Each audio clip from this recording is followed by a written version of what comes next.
Eh,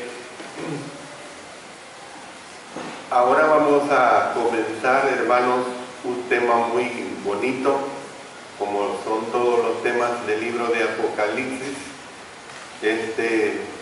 Es acerca de la insensatez de hacer caso omiso de las advertencias de Dios.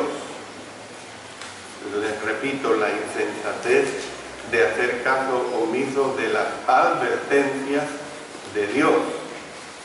Y voy a ilustrarlo con algo real, pero que va a redundar en beneficio de este tema que hoy estamos iniciando.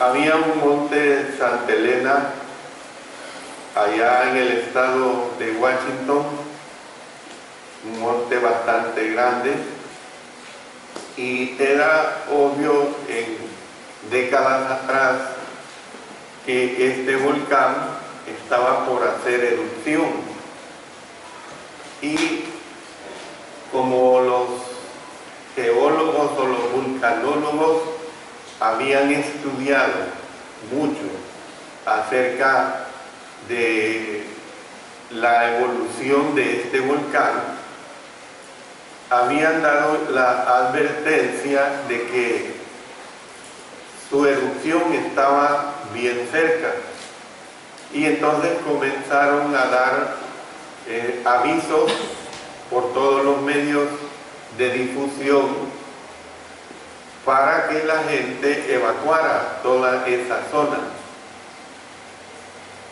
Usaron la radio, usaron la televisión, usaron rótulos eléctricos en las carreteras, y claro, casi toda la gente a la redonda evacuó la zona.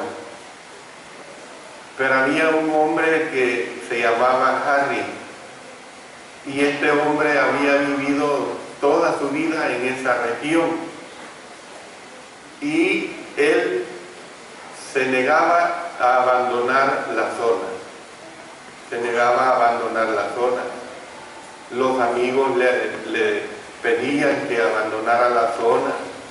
Su propia hermana dicen que le llamó por teléfono rogándole que abandonara la zona. Y luego él se ufanaba diciendo que qué le iba a pasar al tal Harry si él había vivido toda una vida y no había rincón que no conociera del Santa Elena y de toda esta región. Bueno, a pesar de todas esas advertencias, él rehusó moverse de allí. Y sucede que el 18 de mayo del año de 1980 hizo erupción este volcán, y alrededor de 360 kilómetros cuadrados a la redonda fueron destruidos por la erupción del volcán Santa Elena allí en Washington. Posteriormente, en el lugar donde Harry no quiso hacer caso, hay conjuntos musicales que cantan estribillos en alusión a la necedad de Harry. Dese por entendido, usted lo entiende bien, lo que le pasó a Harry por su necedad. ¿Por qué estoy diciendo de esto? Dicen que esa erupción fue 4 o 5 veces más potente que las bombas atómicas que los Estados Unidos tiraron sobre las ciudades de Nagasaki e Hiroshima en la Segunda Guerra Mundial en el año de 1945, que precisamente posteriormente dio lugar a que se firmara la paz, que fue como represalia al ataque que los japoneses hicieron a la base de Pearl Harbor, donde murieron alrededor de 3.000 soldados y civiles en esa región. Pues este volcán, hermanos, hizo esa erupción 4 o 5 veces mayor que estas 2 bombas atómicas. Si usted recuerda, por varias lecciones hemos comentado las trompetas con que Dios advierte a los pecadores. Cuando las primeras 4 trompetas se tocaron, Dios usó los desastres naturales para alertar a la gente en cuanto a lo precario de su situación. Cuando la 5ª trompeta se tocó, ustedes recuerdan también, hemos visto vastamente estas lecciones. Ustedes recuerdan que surgieron demoníacas langostas que torturaron a la humanidad con el tormento que el pecado produce. Y luego, en las últimas clases hemos estado estudiando acerca de la 6ª trompeta. La 6ª trompeta hizo venir infernales jinetes que trataron de hacer entrar en razón a los pecadores. Bueno, es realmente triste decirlo, hermanos, pero la respuesta misma que aquella de ese viejo Harry fue la misma. En general, la gente hizo caso omiso de las advertencias que recibieron. Note los versos 20 y 21. Y los otros hombres que no fueron muertos con estas plagas, ni aún así se arrepintieron de las obras de sus manos, ni dejaron de adorar a los demonios y a las imágenes de oro, de plata, de bronce, de piedra y de madera, las cuales no pueden ver, ni oír, ni andar, y no se arrepintieron de sus homicidios, ni de sus hechicerías, ni de su fornicación, ni de sus hurtos. Si ustedes recuerdan, durante el estudio de las 7 trompetas, recordamos lo que dice la segunda carta del apóstol Pedro en el capítulo 3, específicamente en los versículos 9 y 10. Dice que el Señor no retarda su trompeta, según algunos la tienen por tardanza, sino que es paciente para con vosotros, no queriendo que ninguno perezca, sino que todos procedan al arrepentimiento. Pero el día del Señor vendrá como ladrón en la noche, en la cual los cielos pasarán con gran estruendo, y los elementos ardiendo serán deshechos, y la tierra y las obras que en ella hay serán quemadas. Esto está escrito aquí en el Sagrado Libro, hermano. Esto es bien claro. Pero yo les aseguro que el 90 o 95% de los habitantes de esta tierra pueden leer, y millones lo han leído y no creen. ¿Por qué digo esto? Porque se siguen comportando de igual manera, a pesar de las advertencias que se dan. El hombre sigue siendo un necio. El Señor es evidente que no retarda su promesa. Claro, tiene cierto grado de paciencia. Estos versículos nos enseñan varias verdades importantes, y al menos voy a mencionar 3 de esas verdades importantes que nos enseñan estos versículos. El Señor retrasa su venida. Mire, el hecho de que aquel Maranata que dice el Señor viene y el Señor no viene, eso es que el Señor retrasa su venida. y como retrasa su venida, nos abstenemos. Como retrasa su venida, bueno, nos gusta el pecado. El Señor retrasa su venida, ¿por qué? Porque Él no quiere que la gente perezca. Esa es una de las razones por la cual retrasa su venida. ¿Qué le costaría al Señor acelerar su venida? Pero aún ahí muestra su misericordia. Él no quiere que la gente perezca. En segundo lugar, el deseo del Señor es que los pecadores se arrepientan. Esa es una razón bien fundamental que aquí nos presenta la Sagrada Escritura y que también el libro de Apocalipsis lo deja bien claro.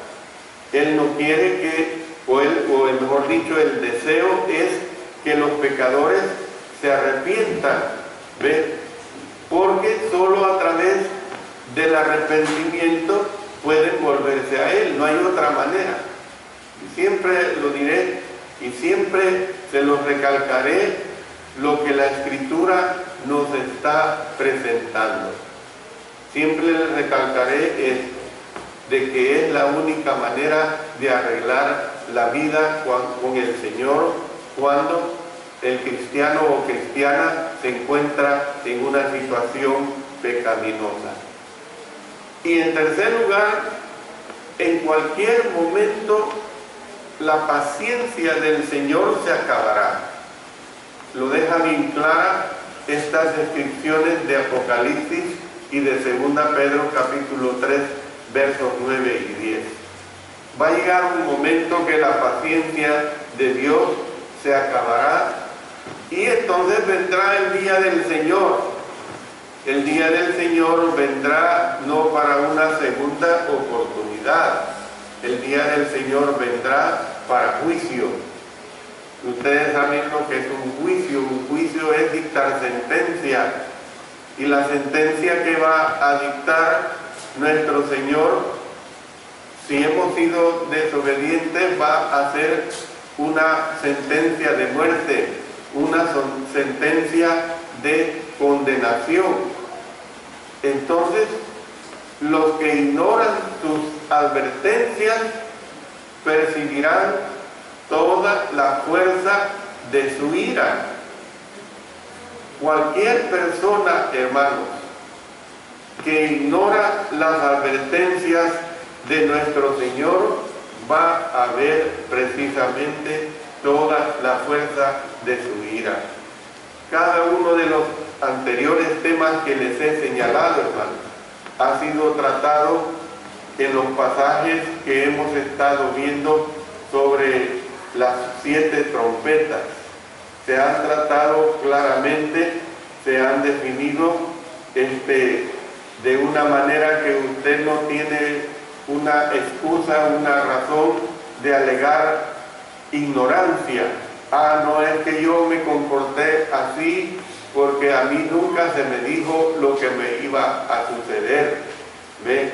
Yo creía de que como yo una vez obedecí al Señor a través del bautismo, me bastó con esa obediencia que hace quién sabe cuántos años realicé, y con esa obediencia me valió para asegurar mi salvación. Pues no es así. Cada uno de estos temas ha sido tratado en estos pasajes sobre las 7 trompetas. Y en esta lección terminaremos el estudio de la 6ª trompeta y vamos a anticipar la 7ª trompeta y vamos a corroborarlo además de los versos 20 y 21 del capítulo 9 con los versos 14 y 15 del capítulo 11.